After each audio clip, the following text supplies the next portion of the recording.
ఓం సమర్థ సద్గురు శ్రీ సాయినాథాయ నమః. శ్రీ సాయి లీలామృతము అధ్యాయం 1లోని తరువాతి విభాగము. ఈ వింత బాలుడు కొంతకాలానికి అకస్మాత్తుగా ఎక్కడికో వెళ్లిపోయి సుమారు 1 సంవత్సరం తర్వాత షిరిడీ చేరి అక్కడే ఉండిపోయారు. ఈ మధ్య కాలంలో ఆయన ఎక్కడకు వెళ్లారో ఏమి చేశారో ఎవరికీ తెలియదు. ఆ కాలంలో తాము విస్తారంగా దేశ సంచారం చేశామని, కొంతకాలం అలీ అను ముస్లిం మహాత్ముని దగ్గర, తర్వాత రహటాలోని చావిడిలోనూ ఉన్నామని కుశాల్బావు అనే భక్తుడితో సాయియే చెబితే అతను చంద్రబాన్ షేట్కు చెప్పాడు. ఆ కాలంలో దౌలు షేట్ ఆయనను చూచాడట కూడా. ఈ అలీగారి చిత్రపటం 1918 తర్వాత కూడా అహ్మద్ నగర్లోని రహటేకర్ వాడాలో ఉండేది. తర్వాత తాము అహ్మద్ నగర్ నుండి రహటా వచ్చి కొంతకాలానికి షిరిడి చేరామని శ్రీ సాయి కుశాల్బావుకు చెప్పారు. మరొకప్పుడు శ్రీమతి కాశీబాయి కణెత్కర్ అనే భక్తురాలితో శ్రీ సఖారాం మహారాజ్ అనే గొప్ప సాధువుతో కలిసి కొంతకాలమున్నామని, ఆయన తమ గురుబంధువని, అక్కడ ఆయనతో కలిసి ఒక మామిడి మొక్క నాటామని బాబా చెప్పారు. జోగ్ అనే భక్తుడు ఈ ఇద్దరిని దర్శిస్తుండేవాడు. ఒకసారి జోగ్ అంగోన్కా వార్డ్లోని ఆ మామిడి చెట్టుకాయ కోసి షిరిడీకి తీసుకువెళ్లాడు. కాని అది పచ్చిదని దారిలో 2 మామిడి పండ్లు కొని అతడు బాబాకు సమర్పించాడు. బాబా ఆ పండ్లను స్వీకరించక ఆ మొదటి కాయనే కోరి తీసుకున్నారు. దానిని చూడగానే ఆనంద బాష్పాలతో ఆయన కళ్ళు నిండాయి. దానిని అటూ ఇటూ త్రిప్పి చూచి, ఇది ఇంకా పండలేదు అన్నారు. అవునన్నాడు జోగ్. సాయి మరికొద్దిసేపు దానిని తదేకంగా చూచి దానిని కోయించి భక్తులందరికీ పెట్టించారు. అది ఎంతో మధురంగా ఉండడం చూచి అందరూ ఆశ్చర్యపోయారు. 2వసారి షిరిడీ చేరే నాటికి వారి పరిపూర్ణలను తెలిపే సంఘటన ఒకటి సాయికి ప్రత్యక్ష భక్తుడైన దామోదర్ రాస్నే గారి కుమారుడు నానాసాహెబ్ రాడ్నే నాకు చెప్పారు. ఈయన శ్రీ గాడ్గి మహారాజ్ అనే మహాత్మునికి తన ఇంట ఆతిథ్యం ఇచ్చి వారి గురుసేవ గురించి అడిగితే ఆయన ఇలా చెప్పారట. మేము సామాన్యంగా ఆ వృత్తాంతము ఎవరికీ చెప్పము. మా తల్లిదండ్రులు చాకలివారు. సేవ్గావ్ పతర్ది అనే ఊర్లో ఒక బట్టల దుకాణంలో పనిచేసేవాణ్ణి. ఒకరోజు దివ్య వర్చస్సు గల పకీరొకరు ఆ గ్రామానికి వచ్చారు. ఆయన సేలు మన్వత్ నుండి వచ్చారట. ఆయన ముస్లిం అన్న భావంతో ఎవరూ భిక్ష వేయలేదు. మా దుకాణంలో కూడా యజమాని లేడు పొమ్మన్నారు. నాకు ఆయనను చూస్తేనే భిక్ష వేయాలనిపించింది. పరుగున పోయి రొట్టెలు కూర తెచ్చేసరికి ఆయన వెళ్ళిపోయారు. నేను ఆయనను వెతుకుతూ పోయేసరికి ఆయన ఒక ఏకాంత స్థలంలో కూర్చొని చేనులోని జొన్న కంకులు కోసుకొని తింటున్నారు. నన్ను చూచి కోపంతో, నీవిక్కడికి ఎందుకొచ్చావని గర్జించారు. మీకెవరూ భిక్ష వేయలేదని గమనించి ఇంటి నుంచి భిక్ష తెచ్చాను అన్నాను. ఓహో, నేనేమి కోరితే అది ఇస్తావా ఏం అని ఎత్తి పొడుపుగా అన్నారు. నా దగ్గర లేని డబ్బు తప్ప మీరేమి కోరినా ఇస్తాను అన్నాను. అయితే నీ ప్రాణం ఇవ్వు అన్నారు పంతంగా. అది నేనివ్వగలిగింది కాదు, మీరే తీసుకోండి. నాకీ జీవితం అంటే విరక్తి పుట్టింది అన్నాను. ఆ పకీరు నవ్వి నా తలపై చేయి పెట్టి ఆశీర్వదించారు. వెంటనే నా హృదయంలో చెప్పలేని మార్పు వచ్చింది. వారి సన్నిధి తప్ప మరేమీ కావాలనిపించలేదు. వారికి భిక్ష ఇచ్చాక ఇంటికి వెళ్ళి నాకొక గొప్ప గురువు దొరికారని, నేనిక సంసారంలో జీవించలేనని చెప్పి వేగంగా ఆ పకీరు వద్దకు చేరుకున్నాను. ఆయన నన్ను చూస్తూనే ఉగ్రులై, దుష్టుడా, నీకిచ్చింది చాలక ఇంకా పీడించుకు తినాలని వచ్చావే అని గద్దించి ఆ పక్కనున్న శ్మశానంలోకి వెళ్లారు. నేను మిమ్మల్ని విడిచి బ్రతకలేను అంటూ వారిని అనుసరించాను. అక్కడ ఒక సమాధి పక్కన గుంట తవ్వి అందులో 2 కుండల నీళ్లు పోయమన్నారు. నేను అలానే చేశాను. ఆయన ఆ నీరు 3 దోసెలు త్రాగి నన్ను తాగమన్నారు. అవి త్రాగగానే నాకు చాలాసేపు బాహ్యశృతి లేకుండా పోయింది. నాకు స్పృహ వచ్చేసరికి ఆయన ఎటో వెళ్లిపోయారు. నేను ఆయన కోసం చాలా కాలం వెతికి చివరకు షిరిడీలోని మసీదుకు చేరాను. లోపల తెరలు దించి ఉన్నాయి. అతడి పకీరు స్నానం చేస్తున్నారు. నేను తెర పైకెత్తి చూశాను. నన్ను అనుగ్రహించిన పకీరే ఆయన. నన్ను చూస్తూనే పట్టరాని కోపంతో ఆయన, లంజకొడుక, ఇప్పటికీ నా రక్త మాంసాలు పీక్కు తిన్నావు, ఎముకలు కూడా తినాలని వచ్చావట్రా అని ఒక ఇటుక విసిరారు. ఆ ఇటుక నా నొసట తగిలి నెత్తురు కారింది. మరుక్షణమే ప్రేమగా ఆయన నన్ను పూర్ణంగా అనుగ్రహించారు. భగవంతుని అనుగ్రహం నీకెప్పుడూ ఉంటుంది. నిన్నందరూ దైవంగా కొలుస్తారు. ఇక నా వెంట తిరగవద్దు అన్నారు. కొంతకాలానికి ఆయనే శ్రీ గాడ్గి మహారాజ్గా లోకపూజ్యులై ఎన్నో ధర్మశాలలు, పాఠశాలలు స్థాపించారు. వీరు సంకీర్తన చేస్తుంటే వేలాది భక్తులు చేరేవారు. ఆయన 1927 ప్రాంతంలో తమ భక్తులతో కలిసి సంకీర్తన చేస్తూ షిరిడీ చేరారు. మధ్యలో ఆయన, నేను మా ఊరు వెళ్లిపోతున్నాను అని కేకలు వేస్తున్నారు. భక్తులతో కలిసి ఆయన కూడా షిరిడీ వీధులు చిమ్మి తర్వాత సమాధి మందిరానికి ఉత్తరాన సంకీర్తన చేశారు. చివరకు భక్తులతో ఇదే మన ఆఖరి కలయిక అని చెప్పి వెంటనే లేచి కాలినడకన నర్మదా తీరంలోని బదోద్ చేరి అక్కడే మహాసమాధి చెందారు. అంటే సాయి మరలా షిరిడీ చేరే నాటికి సమర్థుడైన సద్గురువు అన్నమాట. తర్వాత సాయి ఆ ప్రాంతంలోని యవాల పుంతంబా వంటి గ్రామాలలో పర్యటించారు. ఆయన పుంతంబాలో శ్రీ గంగాగీర్ బాబా అనే సాధువును కలిశారు. మీరు మహనీయులు, నా వద్దకు వచ్చారేమిటి? నేను కేవలం మేకలు కాచేవాణ్ణి, మీరు సింహాలను ఏనుగులను శాసించగలరు అన్నారు గంగాగీర్. సాయి నవ్వి వెళ్లిపోయారని పుతంబాకు చెందిన ఒక వృద్ధుడు చెప్పాడు. శ్రీ సాయి చరిత్రలోని మొదటి ఘట్టం వేప చెట్టు కింద ప్రారంభమై అక్కడే ముగిసింది. తర్వాత ఆయన పర్యటనల గురించి నేపథ్యంగా మాత్రమే తెలిసింది. ఈ దివ్య నాటకంలో ఇది నాంది ప్రస్తావన. అసలు నాటకం మరలా వేరొక చోట ప్రారంభమవుతుంది. ఔరంగాబాద్ జిల్లాలోని పైఠాన్ అంటే ప్రాచీన ప్రతిష్టానపురం. ఆ ప్రాంతమంతా జ్ఞానేశ్వర మహారాజ్, జనార్దన స్వామి, ఏకనాథుడు, సమర్థ రామదాస స్వామి వంటి మహనీయుల సంచారం వలన ఎంతో పవిత్రమైంది. గోదావరి ఉపనది అయిన ఏలగంగా అచ్చటి దూప్ బేడా అనే గ్రామానికి ప్రదక్షిణం చేసి ముందుకు సాగుతుంది. దానికి అవతల ఒడ్డున ఒక మైదానము, మహావృక్షాలతో నిండిన ఒక తోపు ఉండేవి. ఆ గ్రామానికి చెందిన శ్రీమంతుడైన ముస్లిం చాంద్ పాటిల్ ఔరంగాబాద్ వెడుతుండగా ఒకసారి అతని గుర్రం తప్పించుకొని పోయి 2 నెలలు ఎంత వెతికినా కనిపించలేదు. చివరికతడు దాని జీను మాత్రం భుజాన వేసుకుని ఇంటికి వస్తూ సిందోస్ బిందోస్ అనే జంట గ్రామాల వద్ద ఏలగంగ ఒడ్డుకు చేరాడు. అక్కడ ఒక మామి చెట్టు కింద వెర్రివాణి వలె ఉన్న ఒక పక్కీరు కనిపించాడు. అతని చంకలో సట్కా అంటే దండము, వంటికి జారుజుబ్బ, తలపై టోపీ ఉన్నాయి. అతడు చిలిం సిద్ధం చేస్తూ చాంద్ పాటిల్ను చూచి తన చెంతకు పిలిచి నవ్వుతూ, ఈ జీను నీవు మోస్తున్నావేమన్నాడు. పాటిల్ తన గుర్రం సంగతి చెప్పగానే పకీర్ అది ఏటి ఒడ్డున ఉన్నది చూడమన్నాడు. అతను పోయి చూస్తే అతని గుర్రం అక్కడే మేస్తున్నది. అంతటితో ఆ పకీరుడు సామాన్యుడు కాడనుకొని గుర్రాన్ని తీసుకుని ఆయన వద్దకు వచ్చాడు. అంతలో పకీరు పొగాకు నమిలి చిలిం గొట్టం సిద్ధం చేశాడు. అప్పుడు తన వద్దనున్న చిమ్ట అంటే పొడవాటి పట్టకార వంటిది దానితో నేలపై గుచ్చాడు. అక్కడ నుండి బుడబుడమని నీరూరింది. ఆ పకీరు ఒక గుడ్డ తడిపి పిండి ఆ మట్టి గొట్టం చివర చుట్టాడు. తిరిగి సటాకాతో అతను నేలపై కొట్టగానే ఒక నిప్పు కణిక బయటకు వచ్చింది. దానితో చిలిం వెలిగించి పాటిల్కి కూడా అందించాడు. పాటిల్ ఆయన శక్తి సామర్థ్యాలకు నెవ్వరబోయి ఆయనను తన ఇంటికి ఆహ్వానించాడు. రేపు వస్తాను, నీవు వెళ్ళు అని చెప్పి మరొక రోజు ఆ పకీరు అతనింటికి వెళ్లి అక్కడ భిక్ష చేశాడు. ఆయన కొంతకాలం ఏలగంగా ప్రక్కనున్న తోపులలో మకాం చేశాడు. ఇందుకు గుర్తుగా ఇప్పుడక్కడ ఒక సాయి మందిరం ఉన్నది. ఆయన ఆ ప్రాంతంలో తిరుగుతూ అప్పుడప్పుడు పాటిల్ను పలకరిస్తుండేవాడు. తరచుగా అతనికి స్వప్నాలలో దర్శనమిచ్చి ముఖ్యమైన ఆదేశాలు ఇస్తుండేవారని ఆ వంశస్థులు చెబుతున్నారు. కొంతకాలానికి ఆయన పాటిల్ ప్రార్థన మన్నించి అతని మేనల్లుణ్ణి వివాహానికి పెళ్లివారితో కలిసి ఎద్దుబండిలో సిరిడి చేరారు. బండ్లన్నీ సిరిడి పొలిమేరలోని ఖండోబా ఆలయం వద్ద మర్రిచెట్టు కింద పొలాలలో ఆగాయి. అందరితో పాటు పక్కీరు కూడా బండి దిగుతుంటే చూచి ఖండోబా ఆలయ పూజారి మహల్సాపతి ఆదరంగా యా సాయి రండి స్వామి అని ఆహ్వానించాడు. అలనాడు ఎవరికీ చెప్పకుండా సిరిడి నుండి వెళ్లిపోయిన ఆ వింత యువకుడే ఈ పకీరని గుర్తించి అతడు ఆనందించాడు. నాటి నుండి ఆ పకీరుకు ఆ పేరే స్థిరపడింది. సాయి కూడా సిరిడిలో స్థిరపడ్డాడు. ఆయన ఆ కళ్యాణానికి సిరిడి వచ్చినది లోక కళ్యాణానికే. సాయిబాబాకు మొదట పరిచయమైన మహల్సాపతి ఆయన మహాత్ముడిని గుర్తించిన తన మిత్రులైన అప్పా జోగ్లే కాశీనాథులకు చెప్పాడు. నిత్యము ఆ ముగ్గురు ఆయనను దర్శించుకునేవారు. పేదవాడైన మహల్సాపతి బాబాకు పరిచర్యలు చేస్తే అతని మిత్రులు బాబాకు నిత్యావసర వస్తువులను సమకూర్చేవారు. ఒకనాడు అప్పా కోతే పాటిల్ అనువాడు తన భార్య రాకతో ఆయన వద్దకు వచ్చాడు. వారిని చూస్తేనే సాయి లేచి నిలబడిపారని ఆదరించారు. అతని భార్య బజాయిబాయి తమ సోదరి అని చెప్పారు. ఆమెకు కూడా మొదటి దర్శనంలోనే బాబాపై భక్తి శ్రద్ధలు కలిగి ఆయనను భిక్షకు పెట్టకుండా భోంచేయకూడదని నిశ్చయించుకుంది. ఆ రోజులలో సాయిని చూచిన తాత్యా బాబా కోతే ఇలా చెప్పారు. శ్రీ సాయి సిరిడి గడ్డ మీద అడుగు పెట్టే నాటికి నాకు 6 లేక 7 సంవత్సరాలుంటాయి. ఆయన ఒక నిర్ణీతమైన నివాసమే ఉండేది కాదు. తర్వాత ఆయన వేప చెట్టు కింద కొంతకాలం నివసించారు. అప్పటికి ఆయన వయసు సుమారు 18 లేక 19 సంవత్సరాలు ఉండేవి. ఆయనకు సన్నని మీసం ఉండేది. ఆయన మొదట షిరిడి వచ్చినప్పుడు ఆకుపచ్చటి కప్ని, ఆకుపచ్చ తలకట్టు ధరించేవారు. ఆ రోజుల్లోనే ఆయనను చూసిన రామ్గీర్ బువ్వ ఆయనను ఇలా వర్ణించారు. ఆయనకు జుట్టు నడుం వరకు పెరిగి ఉండేది. ఆయన చేతిలో సటక, చిలం గొట్టము, అగ్గిపెట్టే ఉండేవి. నిత్యం గ్రామంలో భిక్ష చేసేవారు. ఆ రోజులలో ఆయన రోగులకు ఉచితంగా వైద్యము, అవసరమైతే స్వయంగా రోగికి పరిచర్యలు కూడా చేసేవారు. ఉదాహరణకు ఒక రోగికి సాయి మందిచ్చి అతని కరతల మీద, వీపు మీద సూదులతో కాల్చారు.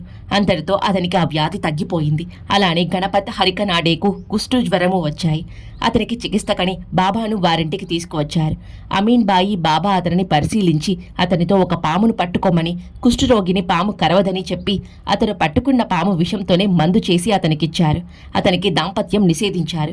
అతనికి ఆ వ్యాధి తగ్గనారంభించేసరికి అతడు ఆ నియమం ఉల్లంఘించడంతో రోగం తిరగబెట్టింది. బాబా అతనికి ఇంకా మందు ఇవ్వలేదు. కొద్ది రోజుల్లోనే అతడు మరణించాడు. అప్పటి నుండి ఆయన రోగులకు మందివ్వడం మానివేసి ఊది మాత్రమే ఇవ్వసాగారు.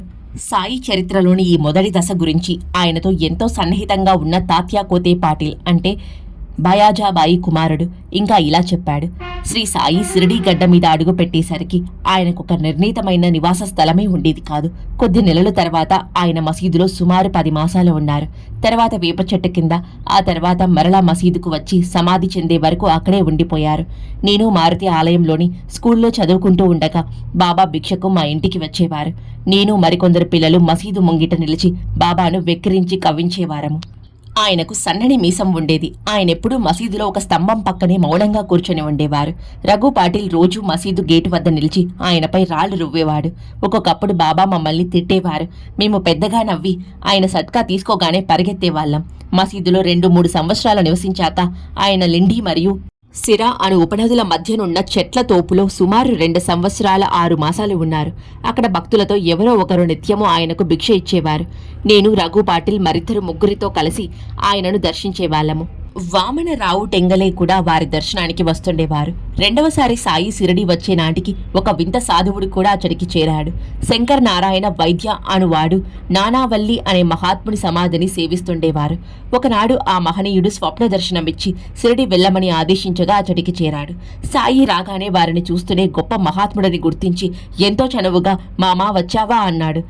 నోరెత్తవద్దు అని మందలించడం వలన అతను ఆయనను గురించి పెదవి విప్పి ఎవరితోనూ చెప్పలేదు. సాయి తరచుగా రాత్రి సమయాల్లో పకీర్ల చావిడికి వెళ్లి మధురంగా పాడుతూ కాళ్లకు గజ్జలు కట్టుకుని తన్మయత్వంతో నాట్యం చేసేవారు. ఆయన ఒకప్పుడు అరబ్బీ, పార్సీ భాషలలో పాడుతూ మరొకప్పుడు కబీరు, తుకారాం వ్రాసిన పాటలు పాడేవారు. ఈ విషయాలన్నీ తాత్యా పాటిల్ ఇలా చెప్పారు. ఒక్కొక్కప్పుడు బాబా పారవస్యంతో ఉండేవారు. అప్పుడు చేతిలో తుంబర ధరించి వెళ్ళు మరచి నృత్యం చేసేవారు. ఎంతో క్రమబద్ధమైన కదలికలు, నేత్ర హస్తముల భంగిమలు ప్రేక్షకులను మంత్రముగ్ధులను చేసేవి. పిల్లన గ్రోవి వాయిస్తున్న భంగిమలో నిలిచినప్పుడు సాక్షాత్తు బృందావన కృష్ణుని చూసినట్లే ఉండేది. ప్రేక్షకులకు కూడా పారవస్యం కలిగి ఏదో అలౌకికమైన దృశ్యం చూస్తున్నట్లు అనిపించేది. ఇలా 1890 వరకు చేశారు. తర్వాత కూడా ఆయనకు ఈ కళల పట్ల ఆసక్తి ఉండేవి. కానీ వాటిని భక్తి ప్రవక్తుల కోసం మాత్రమే వినియోగించుకుంటే మనిషికి అధోగతి తప్పదనేవారు. బాబా ప్రతి గ్రామంలో జన్మించి బాల్యంలో ఒక పకీరుకు అప్పగించబడ్డారని, కొంతకాలానికి సేలు గ్రామంలోని వెంకూసా అనే హిందూ గురువుకు అప్పగించబడ్డారని, వారి సేవలో సర్వశక్తులు పొంది షిరిడి చేరామన్న కథకు ఆధారం ఎక్కడా కనిపించదు. బాబా ఒకప్పుడు సేలి నుండి వచ్చామని, తమ గురువు పేరు వెంకూసా అని కొన్నిసార్లు చెప్పిన దానిని బట్టి తాను ఈ కథ అల్లానని, అంతకు మించి వేరు ఆధారాలేవీ లేవని మొదట ఈ కథను చెప్పిన దాసగను తన అనుభవాలతో చెప్పాడు. కానీ బాబా ఒకప్పుడు తమ గురువు రోషన్ షా అని, ఆయనను షిరిడీలో సేవించారని, వారి సమాధి అతడి వేప చెట్టు కింద ఉన్నదని, తాము అనాదిగా షిరిడీలోనే ఉంటున్నామని చెప్పిన దానితో గాని, ఆయన శ్రీ అక్కల్కోట స్వామి యొక్క మరొక రూపమన్న దానితో గాని సరిపోదు. తాము అహ్మద్ నగర్ రహాటాల నుండి వచ్చామని, నేనిక్కడకు ఔరంగాబాద్ నుండి వచ్చాను. మా మామ నన్ను ఇక్కడకు తీసుకువచ్చాడు. నా తల్లిదండ్రులను విడిచి గంగా తీరానికి వచ్చే నాటికి నాకు 8 సంవత్సరాలు. అచ్చటి నుండి షిరిడి వచ్చాను అని వేరు సందర్భాలతో చెప్పిన వాటితో ఈ కథ పొసగదు. ఆయన 12 సంవత్సరాలు షిరిడీలోనే వేప చెట్టు కింద భూగర్భంలో తపస్సు చేశారన్న నిశ్చయమైన వృత్తాంతంతో ఈ కథ అసలే పొసగదు. 16 సంవత్సరాలు యువకుడిగా ప్రకటమైన ఆయన అందులో ప్రవేశించే నాటికి 4 సంవత్సరాల మించి వయసు ఉండటానికి అవకాశం లేదు. సేలులో గోపాలరావు దేశ్ముఖ్ ఊరఫ్ వెంకూసా వృత్తాంతమే నిజమైతే షిరిడీలో ప్రకటమయ్యే నాటికి బాబాకు సుమారు 60 లేక 70 సంవత్సరాలు ఉండాలి. తాము శుద్ధమైన బ్రాహ్మణుడను అన్నాడప్పుడు. ఆయన బ్రహ్మజ్ఞాని అని మాత్రమే వారి భావం. అంతకంటే తరచుగా ఆయన తాము పేద పకీరుమని చెప్పేవారు. దానికి అర్థమది. జయదేవ జయదేవ దత్తావధూత మోమిని వంశీ జన్ముని అనే ఆరతి పాటలు కీర్తించినట్లు ఆయన హిందువులకు హిందువు, ముస్లింలకు ముస్లిము అంటే హిందూ ముస్లిం అనే భేదాలకు అతీతుడు. సాయి తమ గురుసేవ గురించి ఒకప్పుడు ఇలా చెప్పారు. నా గురువును ఇక్కడే చావడిలో చూశాను. ప్రశాంతము, గంభీరము అయిన ఆయన ముఖంలోని నిత్య సంతుష్టుని నన్ను ముగ్ధుని చేసింది. నా చూపు ఆయన ముఖం మీద నిలిచిపోయేది. క్షణమాత్రం ఎడబాటును కూడా సహించలేకపోయేవాణ్ణి. వారి సన్నిధిలో నాకు ఆకలి దప్పలు కూడా తెలిసేవి కావు. ఆయనను 12 సంవత్సరాలకు పైగా నిండు హృదయంతో సేవించాను. ధ్యానస్థులైన ఆయన తమకు దేహమున్న సంగతే మరచి కూర్చున్న చోటు నుండి ఏ అవసరం కోసము లేచేవారు కాదు. నేను ఆయన చేత ఆహారం తినిపించి గుడ్డలు మార్చి ఆ ప్రదేశం శుభ్రం చేసేవాణ్ణి. ఆయన నుండి ఏదైనా మంత్రం ఉపదేశంగా పొంది జపించాలని తలచాను. కానీ ఆయన నా చెవిలో ఏ మంత్రము ఉపదేశించలేదు. ఆయన నన్ను 2 పైసలు దక్షిణ కోరారు. తాము కోరినది ప్రభుత్వం వారు ముద్రించిన లోహపు కాసులు కావని, 1 పైసా నిష్ఠ, 2వ పైసా సబూరి అంటే సంతోషంతో కూడిన ఓరిమి అని ఆయన వివరించారు. వెంటనే అవి సమర్పించాను. నా సేవకు సంతోషించి, నీవెక్కడున్నా సరే, ఇక్కడ కాని 7 సముద్రాల అవతల కాని నీ వెంట ఉండి కాపాడతాను అని ఆశీర్వదించారు. ఈనాటి నా ప్రతిభకంతటికీ కర్తలు వారే. ఇదంతా వారి ఆశీస్సుల ఫలితమే. బాబా స్వయంగా సాయి శరణానందతో తమ గురువు పేరు రోషన్ షా అని చెప్పారు. ఆయన చెప్పిన దానిని బట్టి రోషన్ షా పదించాక వారిని బాబాయే వేప చెట్టు కింద సమాధి చేస్తున్నట్లు తోస్తుందని సాయి శరణానంద వ్రాసారు. సాయి ఆ గురువు పేరు హరి వినాయక్ సాటేతో కూడా చెప్పారట. కానీ అది తనకు గుర్తులేదని, ఆ పేరు షా అను లేక సా అను అంతమవుతుందని అతడు వ్రాసాడు. మరొకప్పుడు బాబా తమ గురుసేవ వృత్తాంతమే మరొకలాగా చెప్పారు. ఒకప్పుడు నలుగురం కలిసి పవిత్ర గ్రంథాలు చదివి చర్చించుకుంటున్నాము. మొదటివాడు ఎవరిని వారే ఉద్ధరించుకోవాలి, కానీ ఇతరులపై ఆధారపడకూడదు అన్నాడు. రెండవవాడు సర్వసాక్షి అయిన ఆత్మయే సత్యం, దానిని గుర్తిస్తూ మనసును నిగ్రహించిన వాడే ధన్యుడు అన్నాడు. మూడవవాడు ఈ ప్రపంచం అనిత్యం, నిరాకారమైనదే సత్యం, దీనిని వివేకంతో గుర్తిస్తూ ఉండడమే ముక్తికి మార్గం అన్నాడు. నేను కేవలం గ్రంథం పాండిత్యం వ్యర్థమని, స్వధర్మం ఆచరిస్తూ గురువే సర్వవ్యాపి అయిన దైవమన్న విశ్వాసంతో తను, మన, ధన, ప్రాణాలను గురువుకు అర్పించాలి అన్నాను. ఇలా చర్చించుకుంటూ మేము ఒక అడవిలోకి ప్రవేశించాము. దారిలో ఒక కూలివాడు కనిపించి మేమెక్కడికి పోతున్నామని అడిగితే మేము చెప్పలేదు. మేము దారి తప్పే ప్రమాదం ఉన్నదని, మార్గదర్శిని తీసుకొని పోవడం మంచిదని చెప్పి, మీ లక్ష్యమేమో నాకు చెప్పనవసరం లేదు, కానీ కొంతసేపు విశ్రాంతిగా కూర్చొని రొట్టె నీరు తీసుకుని వెళ్ళవచ్చు కదా అన్నాడు అతడు. మేము ఆయనను సలహాను నిరాకరించి వెళ్ళి దారి తప్పాము. చివరకు కేవలం పూర్వపుణ్యం వల్ల మాత్రమే మేము బయలుదేరిన చోటికి చేరాము. మాకు మళ్ళీ ఆ కూలివాడు ఎదురై, మీ తెలివిపై ఆధారపడడం వలన దారి తప్పారు. అన్నింటిలోనూ మార్గదర్శి ఎప్పుడూ అవసరమే. భగవంతుడి కృప లేక ఎవరూ దారిలో మా వంటి వారిని కలువలేరు. అన్నం తిని పొమ్మన్నా ఆహ్వానాన్ని శుభశకునంగా అంగీకరించాలి, కానీ నిరాకరించకూడదు. ఆకలి కడుపుతో ఏ అన్వేషణ సాగించలేరు. ఓరిమి శాంతి కలిగి ఉండాలి అన్నాడు. అతడు నిరక్షరాసుడైన హీనజాతివాడుగా కనిపించిన నిష్కారమైన అతడి ప్రేమకు నా హృదయం స్పందించింది. నాకు ఆకలి దప్పలు తీవ్రంగా బాధిస్తున్నాయి. అసమాన ప్రేమతో అతడిచ్చిన అన్నపానీయాలను తీసుకోవడమే జ్ఞానానికి సరియైన నాంది అని నాకు తోచి వాటిని సవినయంగా స్వీకరించాను. అప్పుడు గురువు మా ఎదుట నిలిచి, ఏమిటి మీ చర్చ అన్నారు. నేను వివరించాను. నిన్ను గమ్యం చేరుస్తాను, నన్ను అనుసరిస్తావా? అయితే నన్ను పూర్తిగా విశ్వసించిన వాడు మాత్రమే కృతార్థుడవుతారు అన్నారు. నేను తల వంచి నమస్కరించి ఆయనను గురువుగా ఆశ్రయించాను. నా సాటివారు మాత్రం వారి ఆతిథ్యాన్ని, గురుత్వాన్ని ధిక్కరించి వెళ్లిపోయారు. తరువాత వాళ్ళందరూ దైవాన్ని అన్వేషించడం మాని ఆకలి దప్పలతో తిరుగుతూనే ఉన్నారు. తరువాత నా గురువు నన్నొక చెట్టు కొమ్మ నుండి బావిలోకి తలక్రిందులుగా వేలాడదీశారు. నా తల నీటికి 3 అడుగుల ఎత్తున ఉన్నది. నేను ఆ నీరు అందుకోలేకపోయాను. నన్నలా వదిలి ఆయన ఎటో వెళ్లిపోయారు. 5 గంటల తర్వాత తిరిగి వచ్చి ఎలా ఉన్నావు అన్నారు. నేను పరమానందంలో తేలిపోతున్నాను అన్నాను. ఆయన సంతోషంతో నన్ను కౌగిలించుకొని నా దేహం నిమిరి నిన్ను శిష్యునిగా అంగీకరించాను. నాకెల్లప్పుడూ ఆయన్నే చూస్తూ ఉండాలనిపించేది. నా తల్లిదండ్రులకు కోరికలు మరచి ఇక ఇంటికి వెళ్లాలన్న తలంపే రాలేదు. నా జీవశక్తినంతటికీ నా దృష్టిని ఆయన ముఖం మీద లగ్నం చేశాను. ఆయనే నా ధ్యానమూర్తి అని చెప్పారు. పై వృత్తాంతాలు మనకు నిస్సందేహంగా తెలిపేదిది.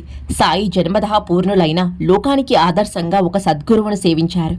ఆయన నిద్రించేటప్పుడు ఒక ఇటుకను తమ తల క్రింద, కూర్చున్నప్పుడు చేతి క్రింద ఉంచుకునేవారు. ఇది నా గురుప్రసాదము, నా జీవిత సహచరి. దీని సహాయంతోనే నేను ఆత్మను ధ్యానించేది అని ఆయన చెప్పేవారు. అయితే ఆ గురువు ఆయనకు సిరిడిలోనో లేక అడవిలోనో కనిపించి ఉండవచ్చు. తర్వాత సాయి శరణానంద వ్రాసినది జరిగి ఉండవచ్చు. సాయి వలె ఆ గురువు కూడా కులమత భేదాలకు అతీతుడని తెలపడానికి ఆయన పేరు వెంకుసా అని కొందరితోనూ, రోషన్ షా అని కొందరితోనూ వారి వారి భావాలను బట్టి చెప్పి ఉండవచ్చు. కానీ కొందరు చరిత్రకారులు సాయిని ఆ గురువు తలక్రిందులుగా వేలాడదీసిన వృత్తాంతం కేవలం సంకేతమేమోనని, వాస్తవమై ఉండజాలదని వ్రాసారు.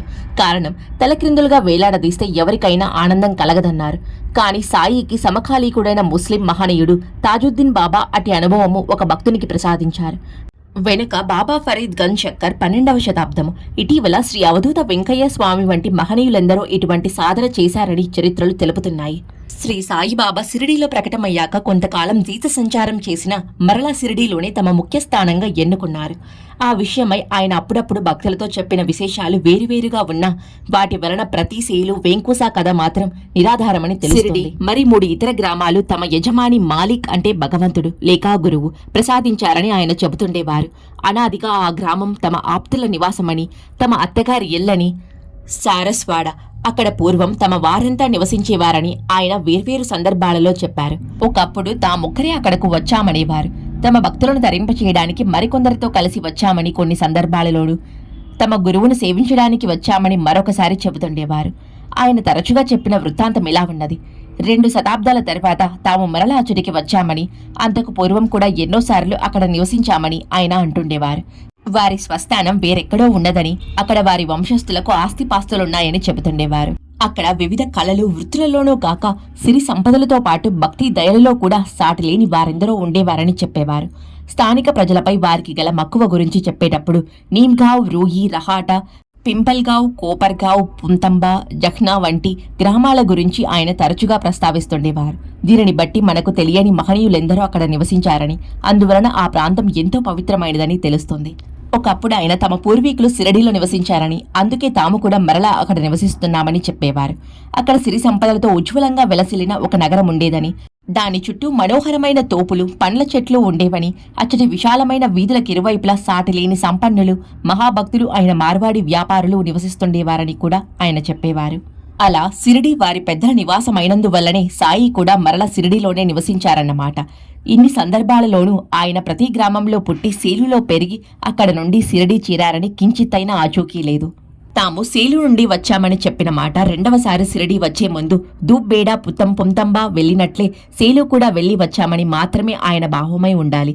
అలనాడు సాయిని సన్నిహితంగా సేవించిన వారితో ఆయన చెప్పిన వివరాలన్నీ హరి వినాయకన్ సాటే సేకరించి గ్రంథస్థం చేశాడు. ఒకనాడు సాయి నివాసం వలన గొప్ప పుణ్యక్షేత్రంగాను, సిరి సంపదలు గల నగరంగాను ఉన్న షిరిడీ కాలగతిలో కుగ్రామమైపోతుందని, అది ఈనాడు మరలా వారక్కడ అవతరించడం వలన అందరి పుణ్యక్షేత్రం అయిందని, ముందు ముందు మహానగరంగా రూపొందగలదని మనం తలచవచ్చు. వెనుక శిలధి అను పేరుగల ఈ గ్రామం మరో పండరీపురం అవుతోందని, సాయినాథుడే అచడి రమావరుడని దశగను షిరిడీ మాఘే పండరీపుర సాయిబాబా రమావర అని కీర్తించారు.